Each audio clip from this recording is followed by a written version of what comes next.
നമുക്കിപ്പോ അന്നദാനത്തിന്റെ സമയമാണ്. ഇന്ന് നമ്മളോടൊപ്പം കൂന്നി തേക്കുതൂടുന്ന ഒരു കുടുംബം നമ്മളോടൊപ്പം അന്നദാനത്തിൽ പങ്കെടുക്കാനെ കൊണ്ട് ഇവിടെ എത്തിയിട്ടുണ്ട്. പങ്കജം എന്ന് പറയുന്ന മേഡത്തിന്റെ ഓർമ്മയ്ക്കായിട്ട് പങ്കജ മേഡത്തിന്റെ മക്കളും മരുമക്കളും കൊച്ചുമക്കളും എല്ലാവരും കൂടാണ് നമ്മുടെ ഈ ഒരു സ്ഥാപനത്തിൽ ഈ ഒരു വീട്ടിലേക്ക് നമ്മളോടൊപ്പം ചെലവഴിക്കാൻ വേണ്ടിയിട്ട് എത്തിയിരിക്കുന്നത്.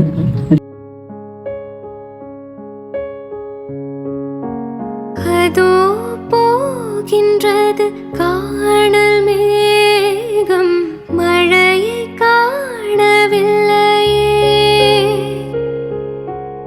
இதோ கேட்கின்றது குயிலின் சோகம், இசையும் கேட்கவில்லையே.